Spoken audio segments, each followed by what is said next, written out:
રાજકીય વિશ્લેષક પ્રદ્યુમનસિંહ સરવૈયા આપણી સાથે લાઈવ જોડાઈ ગયા છે. પ્રદ્યુમનસિંહ, જે રીતના ઇલેક્શન્સના જે પરિણામ 27 વર્ષ બાદ ભાજપ સત્તામાં વાપસી કરી છે, સૌથી પહેલા આપની પાસેથી એ જાણવું છે કે કયા કારણો આપ જોઈ રહ્યા છો કે જેના કારણે ભાજપને આ જીત હાસિલ થઈ છે?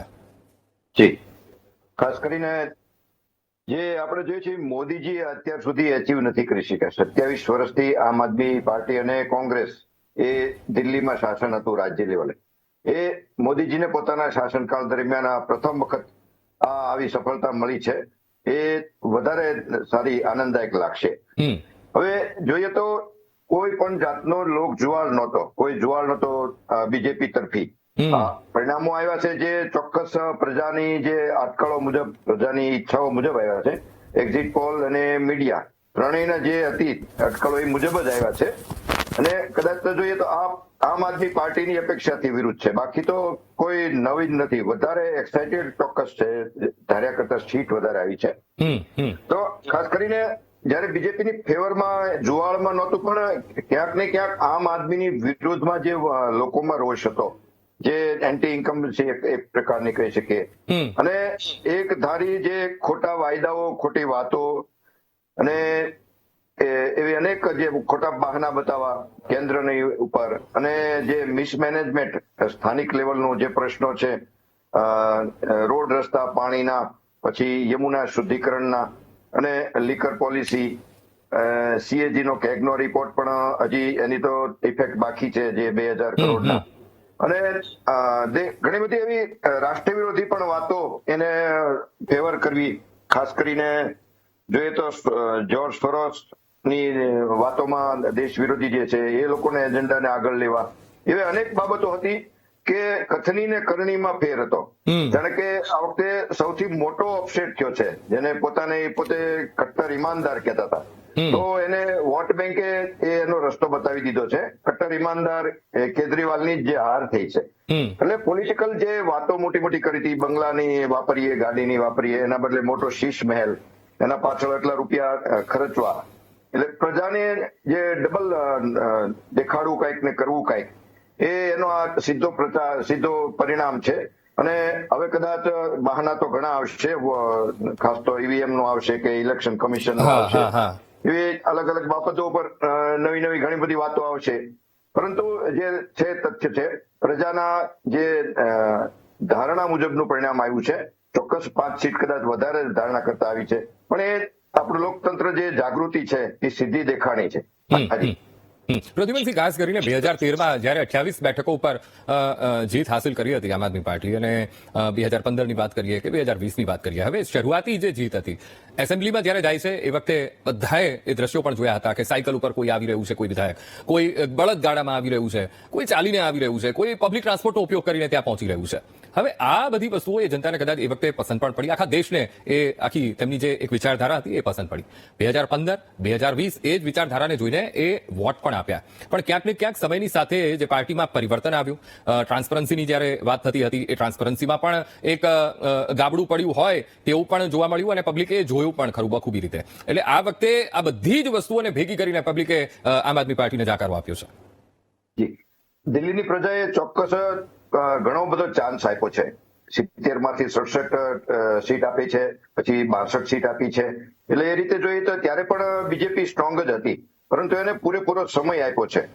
પરંતુ જે રીતે અન્ના હજારેની આંગળી પકડીને આવેલી પાર્ટી પછી જે લીકર સપ્લાયરના સંગાત પકડ્યો હોય, ત્યારે હવે એ ખુલીને આંખે વળગતું હતું. તે જે વાત છે એનાથી બિલકુલ વિપરીત વાતો થઈ રહી છે.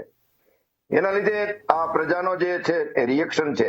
અને ઉપરથી હજી આ જે પરિણામો છે એમાં આત્મમંથન કરવાનું અત્યારે હજી પોતે સ્વીકારી નથી રહ્યા, અને ઉપરથી ક્યાંક ને ક્યાંક બીજેપીના અલગ અલગ બાબતોમાં બહાના ગોતી રહ્યા છે.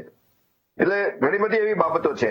અને હવે આવનારા સમયમાં કદાચ જે બીજેપીનો 27 વર્ષનો વનવાસ પૂરો થશે અને કેજરીવાલનો જેલવાસની ગણતરી હવે ચાલુ થઈ જશે એવું દેખાય છે. હાજી.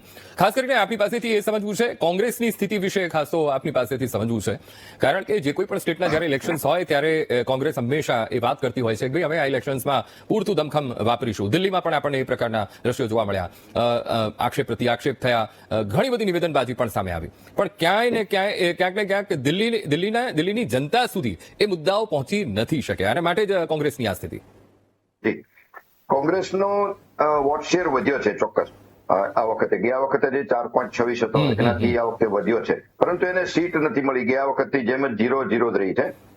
એ બાબત જોઈએ તો કોંગ્રેસના મુખ્ય જે નેતાઓ છે, શીર્ષ નેતૃત્વ, ત્યાં એમની કોઈ મહેનત નજર આવી નથી. કોંગ્રેસ ક્યાંક ને ક્યાંક ગડમથલમાં હતી, નક્કી નહોતી કરી શકતી એમ કહી તો ચાલે. જે હરિયાણામાં ભૂલ કરી કોંગ્રેસે ગઠબંધન કરવાની, ગઠબંધન ન કરવાની, જે આમ આદમીએ થોડી સીટો માંગી હતી એ એમને આમ આદમીને ન આપી, અને એનો જે એને પોતે એ લોસ થયો, એ જ પ્રકારનો ભૂલ આ વખતે અહીંયા કેજરીવાલે કરી કે એને કોંગ્રેસ સાથે ગઠબંધન ન કર્યું, થોડી સીટો જે કોંગ્રેસે માંગી. એટલે એકબીજાએ સામાસામી ભૂલ કરી, એનો ફાયદો બીજેપીને મળ્યો છે. અને કોંગ્રેસ નિરંતર કંઈક ને કંઈક નવી નવી રાજકીય ભૂલો કરે છે. એની પોલિસીમાં, વિચારધારામાં હજુ જે પ્રજાના જરૂરિયાતો છે એ ટ્રેક સમજી નથી શકતો. એટલે એના લીધે નિરંતર નિષ્ફળતા મળે છે. પરંતુ જે રીતે આમ આદમીને જે આ મળી છે નિષ્ફળતા, એટલે કોંગ્રેસને માટે તો ઉજ્જવળ ભવિષ્ય કહી શકાય. એ આમ આદમીનો જે આવનારા સમયમાં વિરોધ પક્ષ તરીકે ભલે હજી 5 વર્ષ પછી એ પોતાનું સ્થાન કદાચ લઈ શકશે, કેમ કે મોટો પક્ષ છે, રાષ્ટ્ર લેવલે છે, અને આમ આદમીને હવે જે બધું જે તોડફોડ થશે, પાર્ટી લગભગ હવે ભાંગી જવાની કગાર ઉપર આવી જાય તો પણ ના નહીં. એટલે એના ફાયદા કોંગ્રેસને આવનારા સમયમાં થશે. પરંતુ હજી અત્યારે તો કોંગ્રેસે જે એક વિરોધ પક્ષ તરીકે જે ફરજ નિભાવવી જોઈએ એ હજી સુધી પોતે હજી જાગૃત નથી થયો. હાજી. પ્રદ્યુમનસિંહ, ખાસ કરીને ભાજપને જે જીત મળી છે 27 વર્ષ પછીની આ એક જીત છે. હવે જે છેલ્લા જે ઇલેક્શન્સ ગયા ત્યાં પણ ભરપૂર પ્રયત્ન કરવામાં આવ્યા હતા, પણ 2025ના ઇલેક્શન્સમાં જ્યારે દિલ્હીના લોકોએ તેમના ઉપર પસંદગીનો કળશ ઢોળ્યો છે, તો હવે જીતની સાથે એક જવાબદારી પણ આપી છે, એક રિસ્પોન્સિબિલિટી પણ આપી છે કે ભાઈ જેટલા પણ વાયદા વચન તમે સંકલ્પ પત્રમાં કર્યા છે એમાં તમારે એ સંકલ્પ પત્રમાં પૂર્તતા પણ કરવી પડશે. કારણ કે સૌથી મોટો મુદ્દો જો દિલ્હીવાસીઓને નડી રહ્યો હોય તો એ પ્રદૂષણનો મુદ્દો છે. સૌથી મોટો મુદ્દો જો દિલ્હીવાસીઓને નડી રહ્યો છે તો પીવાના પાણીને લઈને એક સૌથી મોટી સમસ્યા છે. જે ઝૂંપડપટ્ટીઓની વાત છે એ પણ સૌથી મોટો મુદ્દો છે. એટલે કે એના માટે પડકારો પણ એટલા જ છે. જી, બીજેપી માટે અનેક બાબતો હવે એની જવાબદારી વધી જાય છે, કેમ કે બીજેપી હવે કોઈ પણ રીતે બહાના તો બતાવી શકશે નહીં. જે રીતે કેજરીવાલની પાર્ટી બહાના બતાવતી હતી કે કેન્દ્રમાં છે, કેન્દ્રને લીધે આ પ્રોબ્લેમ છે, એ બહાના બીજેપી નહીં બતાવી શકે. આપણે ચોક્કસ માનીએ છીએ કે રેવડીની સામે રાષ્ટ્રવાદ હાવી થયો છે. રાષ્ટ્રવાદની વિચારધારાને ક્યાંક ને ક્યાંક સમાજે સ્વીકારી છે. ક્યાંક ઓવર કોન્ફિડન્સની સામે જે છે એ કૂટનીતિ હાવી થઈ છે ચૂંટણી લડવામાં. પરંતુ એ અમુક રેવડી જે છે એ પણ બીજેપીને ચાલુ રાખવી પડશે. અમુક જે મહિલાઓની સ્કીમ છે, વીજળી ફ્રી છે, કેમ કે એણે પ્રોમિસ કર્યું છે એ ચાલુ રાખવાની, એટલે એ ચાલુ પણ રાખવું પડશે. એ કદાચ બીજેપીની મજબૂરી. પણ સાથે સાથે જે અનેક પ્રશ્નો આમ આદમી પાર્ટીના સરકારે જે મૂક્યા છે, ખાસ કરીને રોડ, રસ્તા અને પાણીની શોર્ટેજ, જે ઉનાળામાં, પછી ચોમાસામાં જે તળાવમાં ગરકાઈ થાય એવી બજારો, રોડ, રસ્તાઓ જ્યાં પાણી ભરાય છે, એ સિટીના જે અર્બન પ્રોબ્લેમ્સ છે, એ બધા પ્રોબ્લેમ્સ, પછી ખાસ કરીને યમુના જે શુદ્ધિકરણની વાત છે, એ અનેક બાબતોથી હવે જે રીતે વિરોધ પક્ષને રોલથી જે બીજેપી આમ આદમીને સામસામા લેતી હતી એને બદલે હવે પોતાની જવાબદારી બની જશે. અને આ વિજયથી ખાસ તો બીજેપી તો સ્ટ્રોંગ થશે, પણ બીજેપીમાં જે મોદીજી અને અમિત શાહનું જે ગ્રુપ છે, એમને ક્યાંક ને ક્યાંક એમને પાર્ટીમાં જવાબ દેવાના આવતા હતા, એ હવે પણ વિરોધીઓ ક્યાંક ને ક્યાંક શાંત થશે અને વધારે ઉત્સાહથી મોદીજી પણ કામ કરી શકશે. ખાસ કરીને પ્રદ્યુમનસિંહ, આપની પાસેથી એ પણ સમજવું છે, કારણ કે જ્ઞાતિ જાતિના સમીકરણો પણ સેટ કરવાના ભરપૂર પ્રયત્ન કરવામાં આવ્યા, પણ આ વખતે ક્યાંક ને ક્યાંક દિલ્હીમાં એ સમીકરણો સેટ નથી થયા અને જનતાને જે વસ્તુ સાચી લાગી એ તરફ જનતાનો ઝુકાવ એ વધુ જોવા મળ્યો. જ્ઞાતિ સમીકરણો જોઈએ તો 82% હિન્દુઓ છે અને 13% છે મુસ્લિમો છે.